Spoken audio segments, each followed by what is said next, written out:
পুরো নাম মোহাম্মদ জুনায়েদ। জুনায়েদ বাবুনগরী নামে বেশি পরিচিত। তিনি 1953 সালে 8ই অক্টোবর চট্টগ্রামের ফটিকছড়ি থানার বাবুনগর গ্রামে জন্মগ্রহণ করেন। 5 বছর বয়সে তিনি আল জামিয়াতুল ইসলামিয়া আজিজুল উলুম বাবুনগরে ভর্তি হন।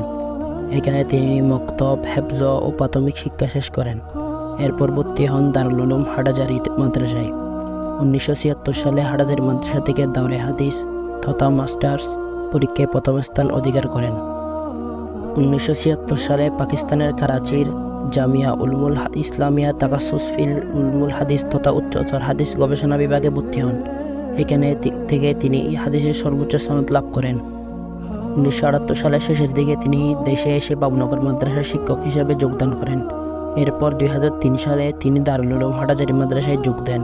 পরবর্তীতে তিনি হাটাজারি মাদ্রাসার সহকারী পরিচালক নিযুক্ত হন। 2010 সালে তাকে মহাসচিব করে হেফাজতে ইসলাম বাংলাদেশ প্রতিষ্ঠিত হয়েছিল। 2020 সালে 18 সেপ্টেম্বর সংগঠনটির আমির আহমদ শফি মৃত্যুবরণের পর 15 নভেম্বর সংগঠনের একটি কেন্দ্রীয় সম্মেলনের মাধ্যমে তিনি আমির নির্বাচিত হন।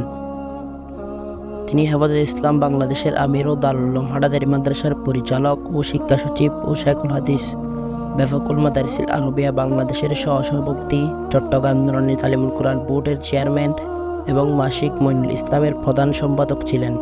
এছাড়াও তিনি নাজিরহাট বড় মাদ্রাসার মুতাওয়াল্লি, মাসিক দাওয়াতুল হকের পৃষ্ঠাপোষক, ইনসাফ 24.com ও কৌমিভিশন.com এর প্রধান উপদেষ্টা সহ কয়েকটি সংস্থা ও প্রতিষ্ঠানের নেতৃস্থানীয় পদে দায়িত্ব পালন করেছেন।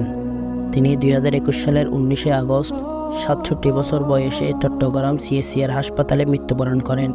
তিনি দীর্ঘদিন ধরে হৃদয় রোগ, কিডনি ও ডায়াবেটিস সহ বিভিন্ন বাণিজ্যিক নানা রোগে ভুগছিলেন।